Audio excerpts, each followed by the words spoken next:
السلام علیکم ورحمۃ اللہ وبرکاتہ۔ دوستوں، آج کی اس ویڈیو میں آپ کو ہم یہ جانکاری دینے والے ہیں کہ قربانی کیوں کی جاتی ہے اور قربانی کا سلسلہ کس نبی سے جاری ہوا ہے۔ میں وہ باتیں بتاؤں گا جو اکثر لوگوں کو نہیں معلوم ہیں۔ عید الاضحیٰ پہ ہم قربانی تو کرتے ہیں، لیکن قربانی کس وجہ سے کرتے ہیں ہم میں سے بہت کم لوگ جانتے ہیں۔ اللہ تبارک و تعالی جسے پیار کرتا ہے اسے ہی اللہ تعالیٰ امتحان ضرور لیتا ہے۔ اسی طرح حضرت ابراہیم علیہ السلام ایک مرتبہ آرام فرما رہے تھے اور ان کو ایک آواز سنائی دیتی ہے کہ ابراہیم، اللہ کی راہ میں اپنی پیاری چیز قربان کر دو۔ حضرت ابراہیم علیہ السلام جیسے ہی بیدار ہوتے ہیں، سوچا کہ نبی کا خواب تو وحی کے مثال ہوتا ہے، اللہ چاہتا ہے کہ میں اپنی پیاری چیز قربان کروں۔ آپ کے پاس جو اونٹ موجود تھے سب راہ خدا میں قربان کرتے ہیں اور اللہ کا نام لے کر شکر کر کے آرام فرماتے ہیں۔ جیسے ہی حضرت ابراہیم علیہ السلام آرام کرتے ہیں، خواب میں پھر سے آواز آتی ہے، اے ابراہیم، اپنی پیاری سے پیاری چیز میری راہ میں قربان کر دو۔ ابراہیم علیہ السلام بیدار ہوتے ہیں تو سوچنے لگتے ہیں، مجھے تو سب سے پیارا میرا فرزند اسماعیل ہے، کیا اللہ یہ دیکھنا تو نہیں چاہتا کہ اسماعیل سے زیادہ عشق کرتا ہوں یا اپنے خالق حقیقی سے؟ بس جیسے یہ خیال ابراہیم علیہ السلام کے ذہن پر تھا، آپ نے ارادہ کر لیا تھا اسی راہ میں خدا قربان کروں گا۔ صبح اٹھ کر اپنی زوجہ بی بی ہاجرہ سے کہنے لگے، میرے بیٹے اسماعیل کو اچھا لباس پہناؤ، آج میں اپنے دوست کے گھر پہ دعوت پر لے کے جاؤں گا۔ بی بی ہاجرہ خوش ہو کر بیٹے کو تیار کرنے لگیں اور اللہ کے نبی ابراہیم علیہ السلام اسماعیل علیہ السلام کو لے کر قربان گاہ کی طرف روانہ ہوتے ہیں۔ اتنی دیر میں شیطان آیا اور بی بی ہاجرہ سے کہنے لگا، اے آپ کے بیٹے کو دوست کے پاس نہیں بلکہ تمہارے بیٹے اسماعیل کو مارنے کے لیے لے جا رہے ہیں۔ ہاجرہ نے پوچھا، میں ابراہیم کو جانتی ہوں، وہ اپنے بیٹے کو کیوں مارے گا؟ شیطان کہنے لگا، حضرت ابراہیم علیہ السلام نے اللہ کی طرف سے خواب دیکھا ہے کہ بیٹے کو قربان کرو اور اللہ کے لیے تمہارا بیٹا قربان کر دے گا۔ بی بی ہاجرہ فخر سے بولی، اے شیطان، تم پر اللہ کی لعنت ہو، اگر میرا بیٹا اللہ کی رضا کے لیے قربان ہو رہا ہے تو اس سے بہتر میرے لیے فخر کی کیا بات ہوگی، میرے ہزاروں بیٹے اللہ کے نام پر قربان ہو جائیں۔ اس کے بعد شیطان حضرت اسماعیل علیہ السلام کے پاس آتا ہے اور اس سے کہنے لگتا ہے، تمہیں پتہ ہے کہ تمہارے والد اسماعیل کہاں لے کے جا رہے ہیں؟ تمہارے والد نے خواب دیکھا ہے کہ اللہ کی راہ میں اپنا بیٹا قربان کروں۔ اسماعیل علیہ السلام فخر سے کہتے ہیں کہ مجھے اللہ کی راہ میں قربان ہونا پڑے، اس سے بہتر میرے لیے کیا ہو سکتا ہے؟ پھر شیطان یہی سوال حضرت ابراہیم علیہ السلام کے پاس آتا اور کہتا ہے، ابراہیم، پیارا بیٹا اسماعیل کو کیوں قربان کر رہے ہو؟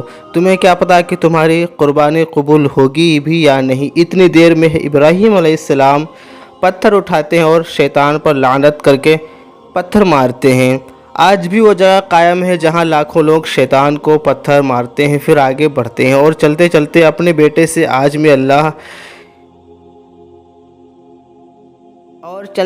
اپنے بیٹے اسماعیل سے کہنے لگتے ہیں، اے اسماعیل، تمہیں میں قربان کروں گا تاکہ یہ واضح ہو کہ میرے دل میں اسماعیل سے زیادہ اللہ کا عشق موجود ہے۔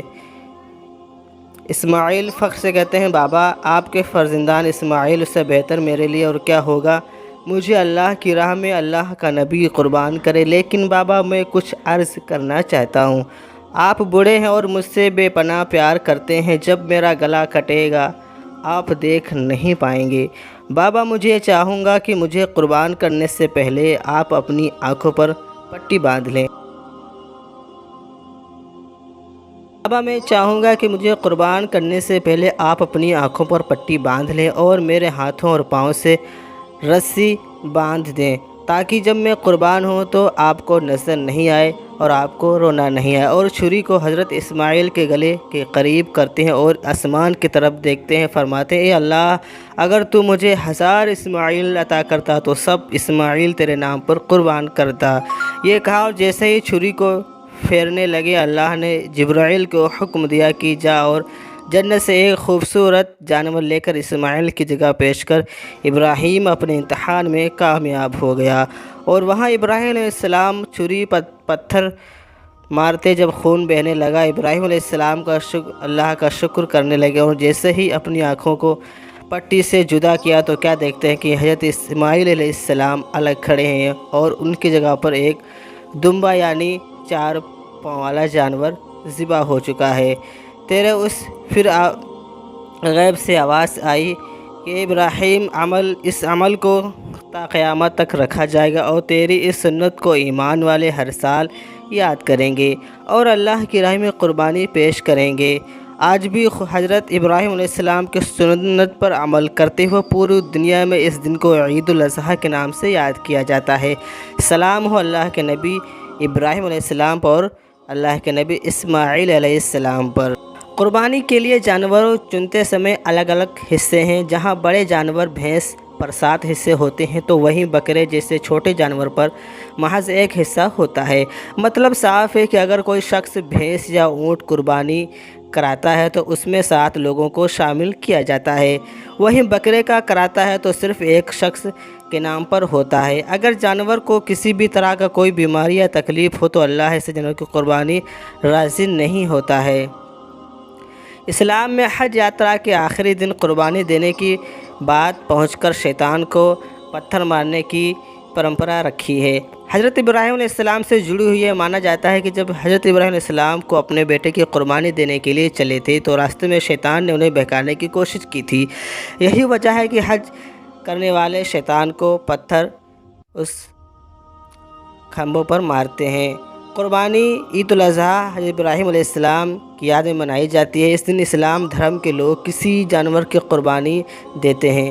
اسلام میں صرف حلال کے طریقے کے جانور اور حلال پیسوں سے کمائے ہوئے پیسوں کی قربانی جائز مانی جاتی ہے۔ اس کا گوشت اکیلے اپنے پریوار کے لیے نہیں رکھا جا سکتا، اس کے 3 حصے کیے جاتے ہیں۔ پہلا حصہ غریب کے لیے ہوتا ہے، دوسرا حصہ دوست کے اور رشتہ داروں کے لیے ہوتا ہے، تیسرا حصہ اپنے گھر کے لیے ہوتا ہے۔ ناظرین اکرام، یہ ویڈیو ہمارا آپ کو کیسا لگا ہے کامنٹ کر کے ہمیں ضرور بتائیں۔ ویڈیو دیکھنے آپ کا بہت بہت شکریہ۔